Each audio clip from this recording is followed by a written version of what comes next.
وہ اپنی سہیلیوں کے ہمراہ دور سے آتی ہوئی دکھائی دے رہی تھی۔ کالج یونیفارم میں ملبوس، کتابیں سینے سے لگائے، بیگ کاندھے پر لٹکائے ہنستی مسکراتی۔ وہ روزانہ چھٹی کے وقت اس راستے سے گزرتی اور میں روز اس جگہ اس کا انتظار کرتا رہتا۔ نہ جانے کیا نام ہے اس کا، مگر وہ اس قدر خوبصورت ہے کہ بس جب میں نے اس کو پہلی مرتبہ دیکھا تو دیکھتا ہی رہ گیا۔ ایسا نہیں کہ میرے علاقے میں، میری قوم میں خوبصورت عورتوں کی کمی ہے، مگر دل جس پر آ جائے، اور میرا دل اس پر پوری طرح آ چکا تھا۔ باتیں کرتے کرتے اس نے اچانک میری جانب دیکھا۔ میں آڑ میں ہو گیا، حالانکہ میں جانتا تھا میں جہاں ہوں وہ مجھ کو نہیں دیکھ پائے گی، مگر میں ہرگز نہیں چاہتا تھا کہ ابھی وہ مجھے دیکھے، میرے بارے میں کچھ بھی جانے۔ مجھے مناسب وقت کا انتظار تھا۔ امی، امی کہاں ہیں آپ؟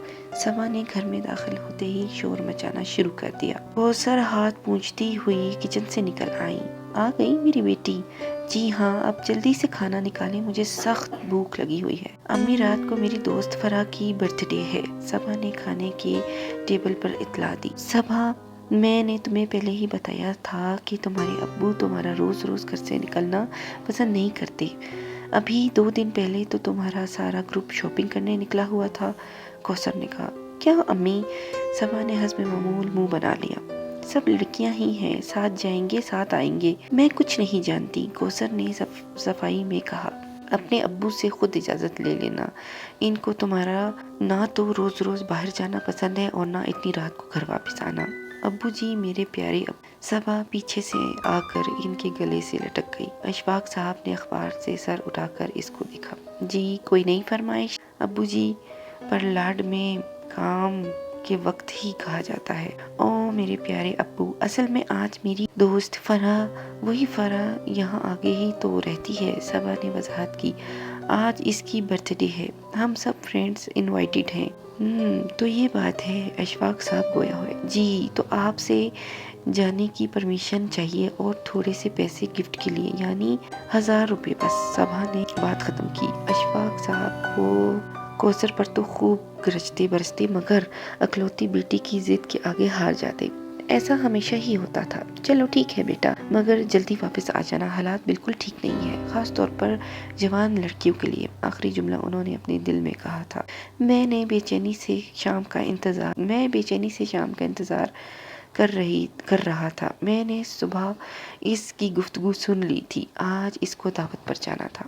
میں اس کی سچ تک دیکھنے کے لیے بے قرار تھا۔ آج سے پہلے میں نے ہمیشہ اس کو کالج کے سفید یونیفارم میں ہی دیکھا تھا، نہ جانے رنگ میں کیسی لگتی ہوگی۔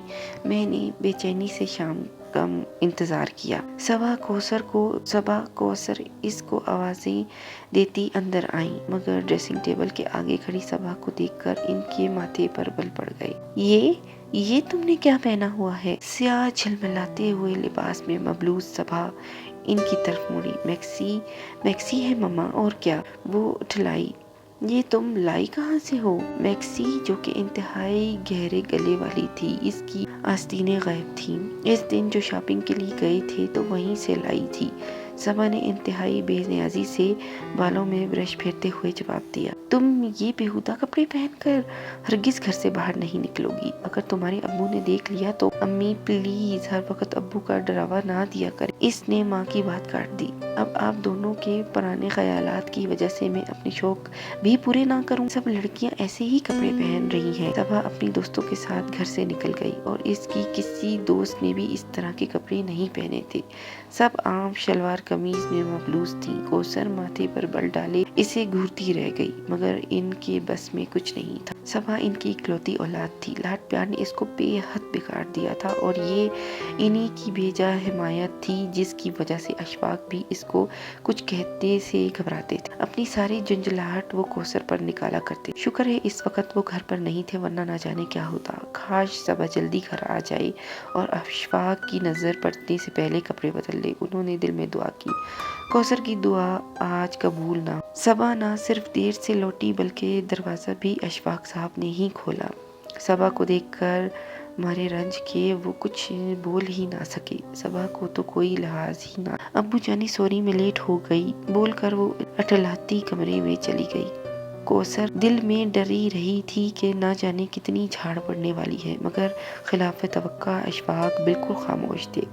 کوثر جتنی جلدی ہو سکے صبا کے لیے کوئی رشتہ تلاش کرو۔ صبح ناشتے کے دوران انہوں نے کہا، میں جلد از جلد اس کے فرض سے سبق بدوش ہونا چاہتا ہوں۔ وہ تو اپنی بات کہہ کر آفس روانہ ہو گئے، مگر کوثر دیر تک سوچتی رہی۔ ایسا نہیں تھا حسین و کم عمر صبا کے لیے رشتوں کی کمی تھی، مگر وہ مڈل کلاس تھے۔ صبا جتنی تھی اس سے کہیں اونچے اس کے خیالات تھے۔ وہ اکثر اوقات ماں کو بتاتی رہتی کہ وہ سب امیر، پڑھے لکھے اور بے حد ہینڈسم لڑکے سے شادی کرے گی، اور اگر لڑکے میں ان میں سے کوئی بھی ایک خوبی بھی کم ہوئی تو پھر وہ ہرگز حامی نہیں بھرے گی۔ کوثر جانتی تھی کہ صبا ایسی ہی ہے، بے حد ضدی اور ہٹ۔ وہ آرام سے اپنے باپ کے سامنے ڈٹ کر کھڑی ہو سکتی تھی۔ کیا ہوگا، کیسے ہوگا، کہاں سے آئے گا ایسا مکمل رشتہ؟ مختلف سوالوں نے اسے گھیر لیا۔ جب سے صبا کو اس دن تیار سیاہ لباس میں جلملاتے دیکھا تھا، میرا دل قابو میں نہیں تھا۔ میں نے اپنے گھر والوں سے اس کے لیے بات کی، ہمارے ہاں باہر رشتے نہیں کیے جاتے، مگر میری ضد، میری محبت کے آگے سب ہار گئے اور مجھے اجازت دے دی۔ اب میں شدت سے اس وقت کا انتظار کر رہا تھا کہ جب میں اپنی محبت کو اصل میں پالوں، حاصل کر لوں۔ صبا دروازے کو دھاڑ سے کھول کر کوثر اندر داخل ہوئی۔ تم کو کوئی احساس ہے؟ اف، کیا ہے امی؟ کیا پرابلم ہو گئی ہے اب؟ وہ بدتمیزی سے گویا ہوئی۔ تم کو نہیں پتا تمہارے ابو کی طبیعت کتنی خراب ہے، اور یہ دونوں وقت مل رہے ہیں، مغرب کی اذانیں ہو رہی ہیں، تم نے کتنی تیز گانے لگائے ہوئے۔ اف امی، ابو کو بخار ہی تو ہے، ٹھیک ہو جائے گا۔ اس نے بے نیازی دکھائی۔ اور یہ آج آپ ملانی بننے کا خیال کیوں آ گیا؟ صبا کچھ بول ہی نہ سکی۔ تم کس قدر بدتمیز ہو گئی ہو۔ امی پلیز بور نہ کریں، جائیں ابو کے پاس جا کر بیٹھیں، وہ بیمار ہیں۔ بقول آپ کے، آخری جملہ صبا نے آہستہ سے کہا، مگر کوثر نے سن لیا۔ خدا ہی تمہیں ہدایت دے۔ کوثر کمرے سے نکل آئی۔ صبا نے میوزک آہستہ نہیں کیا۔ یہ کیا ہے؟ کوثر کچھ بول نہ سکی۔ گہرے سرخ ساڑی میں مبلوس صبا بال کھولے، سرخ لپسٹک لگائے پری لگ رہی تھی۔ کیسی لگ رہی ہوں؟ اس نے داد چاہا۔ وہی بات، انہوں نے جل کر سارا خاندان وہاں جمع ہوگا، کیا کہیں گے؟ ہمارا ایسا ماحول، اور پھر اس طرح سارا پیٹ نظر آ رہا ہے۔ مجھے کسی کی پرواہ نہیں ہے، صبا نے ڈھنک کر کہا۔ اگر ساڑی نہیں باندھنی دیں گی تو میں جاؤں گی ہی نہیں۔ نہ جاؤ، زیادہ بہتر ہے، کوثر نے چل کر کہا۔ اس حلیے میں تمہیں لے جا کر باتیں سننے سے بہتر ہے کہ تم گھر پر ہی رہو۔ تمہارے ابو تو میری جان ہی نکال لیں گے یہاں ہی، وہ تمہاری حرکتوں سے بہت تنگ ہے۔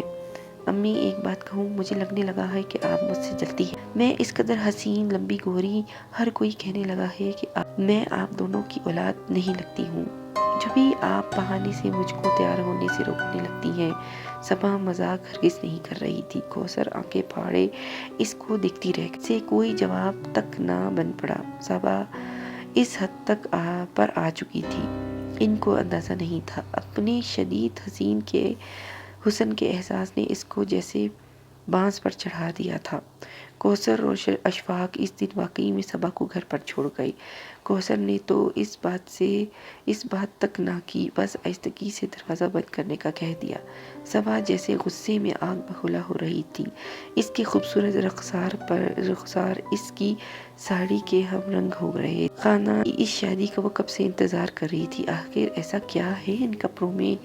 ٹی وی پر، فلموں میں تو ساری لڑکیاں اسی طرح کے کپڑے پہنتی ہیں۔ ان کی مائیں تو ان کو کچھ نہیں کہتی۔ امی سچ میں مجھ سے جلنے لگی ہیں۔ کم عمر دماغ کی رسائی بس یہیں تک۔ وہ پیر پٹکتے ہوئے آئینے کے سامنے آ کھڑی ہوئی۔ اپنے عکس پر نظر پڑتے ہی جیسے اس کا سارا غصہ ہوا ہو گیا۔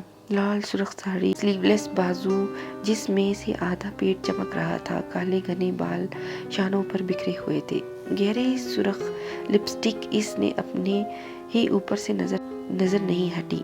ابو کو تو رات دیر ہو جائے گی۔ آتے آتے وہ سوچنے لگی، کیا کروں؟ چلو فرا کی طرف چلتی ہوں، آخر اتنی محنت سے تیار ہوئی ہوں، کسی سے تو داد وصول کروں۔ ڈھیر سارا پرفیوم اپنے اوپر سپرے کر کے وہ اسی حلیے میں باہر نکل آئی۔ میری سانسوں نے کسی تیز ترین خوشبو کو محسوس کیا۔ او، میری آنکھیں پوری کھل گئی۔ میں نے سامنے دیکھا، وہ بالکل وہی اکیلی تنہا ٹھلا کر چلتی، لمبے کھلے بال، کھلا آسمان، ستاروں تلے تیز خوشبو، سرخ رنگ، یہ تمام چیزیں مجھے کتنی متوجہ کرتی ہیں۔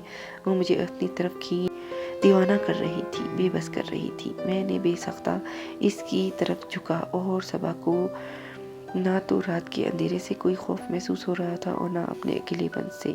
جوانی ویسے ہی بے خوف ہوتی ہے، چند گلیوں کے پار ہی تو ہے فرح کا گھر، اس نے سوچا تھا۔ امی ابو کے آنے سے پہلے ہی لوٹ آؤں گی، اور اگر دیر ہو بھی گئی تو میری بلا سے آخر کیوں چھوڑ کر گئے مجھے؟ بدتمیزی سے سوچتے ہوئے اچانک اس کی نظر پڑتے پرانے برگد کے درخت پر پڑ گئی اور اس کے گلے سے بھیانک چیخ برآمد ہوئی۔ اس نے اس کو آرام سے چند لمحوں میں اوپر کھینچ لیا۔ اس کے ساتھ کوئی رکاوٹ، کوئی حصار نہ تھا جو مجھے روک سکتا۔